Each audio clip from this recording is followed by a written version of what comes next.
Hello students, welcome in your science class. I am Kapsemis here, making your science easy. We have started the lesson Structure of Matter. In this lesson, we studied the invention of atom. Then we have studied what are atoms, what are molecules, what are elements, and what are compounds. We have also seen the occurrence of these things. Today we will see the properties of compounds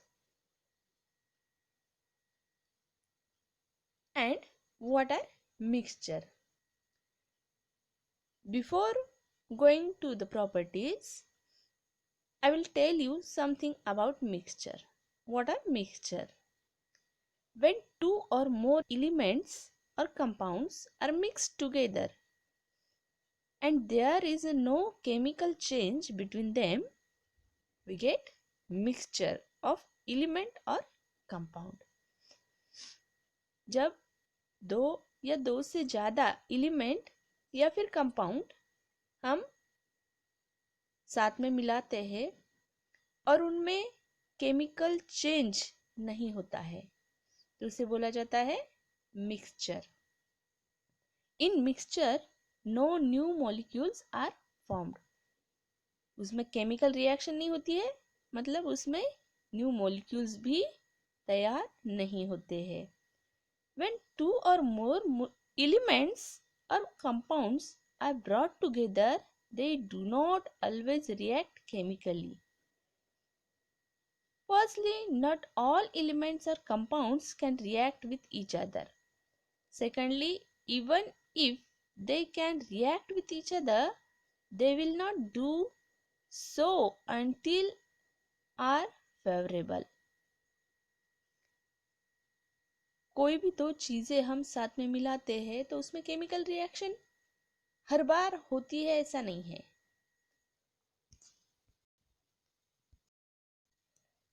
for example अगर हमने अपने घर का ही example देती हूँ मैं आपको. Rice और वीट एक साथ मिला लिए, राइस के ग्रेन्स और वीट के ग्रेन्स एक साथ मिला लिए, उनमें कोई भी केमिकल रिएक्शन नहीं होगी और उसे हम सेपरेट कर सकते हैं, है ना. अगर लेबोरेटरी का एग्जाम्पल दूँ तो यहाँ पे दिया है देखो, आयरन और सल्फर दोनों को अगर एक साथ मिला लिया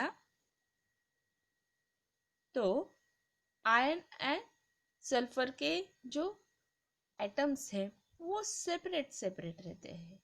वो एक साथ होके भी उनमें कोई केमिकल रिएक्शन नहीं बनती है.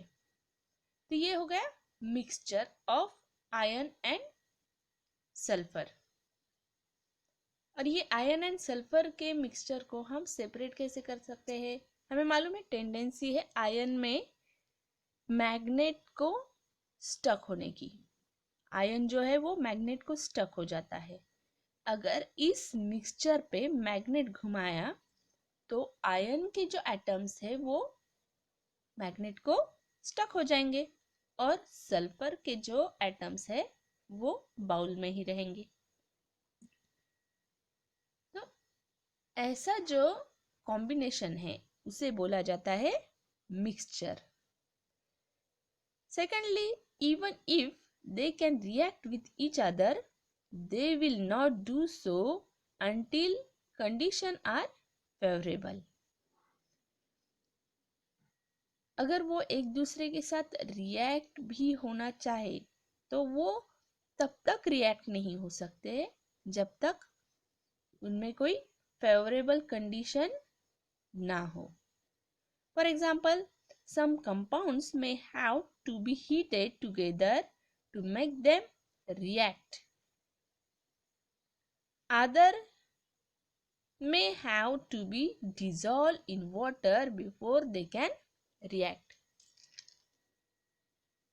इसका मतलब अगर किसी कंपाउंड में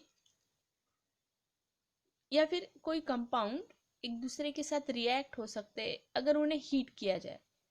अगर उन्हें हीट नहीं दी तो वो एक दूसरे के साथ रिएक्ट नहीं होते। इसका एक एग्जांपल मैं अपने घर में से ही आपको देती हूँ। हम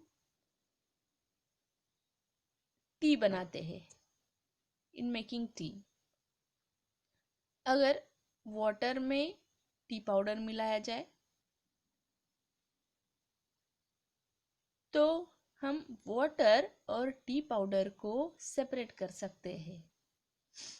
वो तब तक रिएक्ट नहीं होते हैं जब तक हम उसे बॉईल नहीं करते हैं, है ना।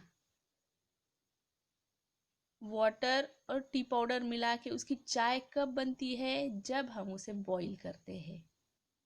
जब तक हम उसे बॉईल नहीं करते हैं उनमें कोई भी केमिकल रिएक्शन नहीं होती है। हम उसे इजीली सेपरेट कर सकते हैं, है ना। वैसे ही कुछ कंपाउंड्स में केमिकल रिएक्शन होने के लिए उन्हें हीट प्रोवाइड करनी पड़ती है। जब तक हीट प्रोवाइड नहीं होती है उनमें कोई भी केमिकल रिएक्शन नहीं होती है। तो तब तक उन कंपाउंड्स को क्या बोला जाता है? मिक्सचर। यस। अब हम देखेंगे what is the difference between mixture and compound.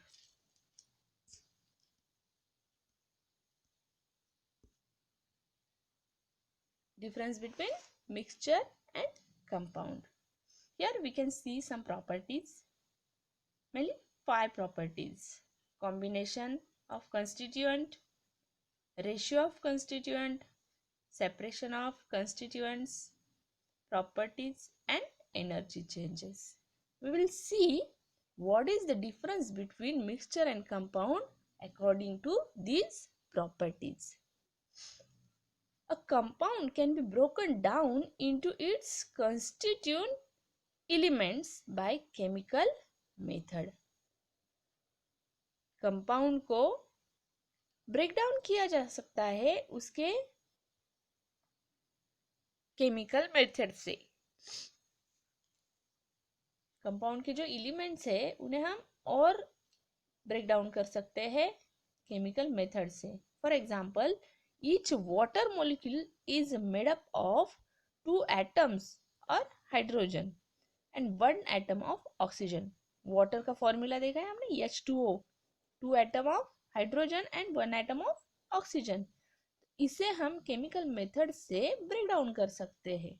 Water can be break down into the elements hydrogen and oxygen, लेकिन ये ब्रेक डाउन करने के लिए हमें केमिकल मेथड यूज करनी पड़ती है। कौन सी? By passing electricity through water. तो यही अगर मिक्सचर के बारे में हम देखें तो mixture can be made by mixing 2 or more elements of compounds in any ratio. Then a compound is always made of elements combined in a certain fixed ratio that always remain the same. Means mixture कैसे बनता है? वो combination होता है 2 or more elements का किसी भी ratio में। जैसे कंपाउंड में फिक्स्ड रेशियो है, वाटर में देखा है हमने, हाइड्रोजन के 2 एटम लिए तो ऑक्सीजन का 1 ही होता है हर बार। वैसा मिक्सचर में नहीं होता है, वो किसी भी रेशियो में लिया जा सकता है। वो किसी भी रेशियो में लिया जा सकता है तो उसे सेपरेट करने के लिए केमिकल मेथड नहीं लगती है, वो फिजिकली हम उसे सेपरेट कर सकते हैं। हमने देखा था आयरन और सल्फर के मिक्सचर को हम मैग्नेट यूज करके सेपरेट कर सकते हैं। बोले तो ये फिजिकल मेथड हुई। जैसे कंपाउंड को सेपरेट करने के लिए केमिकल मेथड यूज करनी पड़ती है, मिक्सचर को सेपरेट करने के लिए हम फिजिकल मेथड से भी उन्हें सेपरेट कर सकते हैं या फिर केमिकल मेथड भी यूज कर सकते हैं। Here is the first property of combination of constituent. You can see here constituents are combined together chemically, and in mixture constituents are combined together not chemically but physically only. Yes. Then second जो property है वो है ratio of constituent, जो अभी हमने देखा है. Same constituent are present in fixed ratio in compound.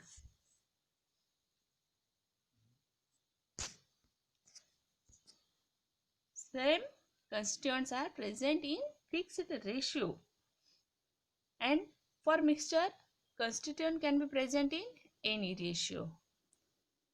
Compounds में जो कंस्टिट्यूएंट होते हैं वो फिक्स्ड रेशियो में होते हैं, जैसे वाटर में हाइड्रोजन के 2 तो ऑक्सीजन का 1, और मिक्सचर में वो रेशियो कैसा भी हम ले सकते हैं. यस. देन थर्ड प्रॉपर्टी जो है वो है सेपरेशन ऑफ कंस्टिट्यूएंट, जो अभी मैंने बताया आपको. कंपाउंड को केमिकल मेथड से ही सेपरेट किया जा सकता है और मिक्सचर को फिजिकल मेथड से भी सेपरेट किया जा सकता है. Then properties. Compounds have properties different from those of their constituent. Compound की जो प्रॉपर्टीज होते हैं, कंपाउंड में जो डिफरेंट एलिमेंट्स होते हैं उनके बेसिक प्रॉपर्टीज जो है वो कंप्लीट चेंज हो जाते हैं कंपाउंड बनने के बाद. क्यों? क्योंकि ये कंपाउंड बनते हैं केमिकल रिएक्शन से. जो फर्स्ट प्रॉपर्टी है, compounds are combined together chemically. Compound कैसे बनते हैं? 2 और मोर एलिमेंट में केमिकल रिएक्शन होती है जिससे ये कंपाउंड्स बनते हैं. ये हमने डेफिनेशन में देखा था कंपाउंड के, है ना. और मिक्सचर कैसे बनते हैं? तो वो 2 or more elements physically mix होते हैं तो उससे बनता है मिक्सचर. तो जो थर्ड प्रॉपर्टी है, फोर्थ प्रॉपर्टी है, ये भी इसी के ऊपर डिपेंड है. Compounds have properties different from those their constituents, means parents. जिस एलिमेंट से कंपाउंड बने हैं उसके प्रॉपर्टीज उस कंपाउंड में मोस्टली नहीं पाए जाते हैं. और मिक्सचर वो फिजिकल मेथड से बना है तो उसके प्रॉपर्टीज भी वहाँ पे प्रेजेंट होते हैं. जैसे सल्फर और आयन में हमने देखा, आयन की प्रॉपर्टी है sticking to magnet. Yes, sticking to magnet, जो मिक्सचर होने के बाद भी उसमें प्रेजेंट होती है. उस मिक्सचर में से हम आयन को सेपरेट कर सकते हैं इसके प्रॉपर्टी से, मैग्नेट यूज करके, है ना. वो ही कंपाउंड्स में नहीं होता है, उनमें वो प्रॉपर्टीज नहीं रहते हैं. और लास्ट का जो डिफरेंस है कंपाउंड और मिक्सचर के बारे में वो है एनर्जी चेंज के बारे में. In compounds often energy is absorbed or released during the formation of compound. Compound के फॉर्मेशन के समय एनर्जी या तो एब्जॉर्ब होती है या फिर रिलीज होती है. क्यों? क्योंकि ये कंपाउंड बनते हैं केमिकल मेथड से और केमिकल रिएक्शन में एनर्जी या तो रिलीज होती है या फिर एब्जॉर्ब होती है. और मिक्सचर में केमिकल रिएक्शन नहीं होती है, इसका मतलब वहाँ पे एनर्जी एब्जॉर्ब भी नहीं होती है या फिर रिलीज भी नहीं होती है. यस, तो ये है differences between compounds and mixture. You have to note down these differences in your notebook.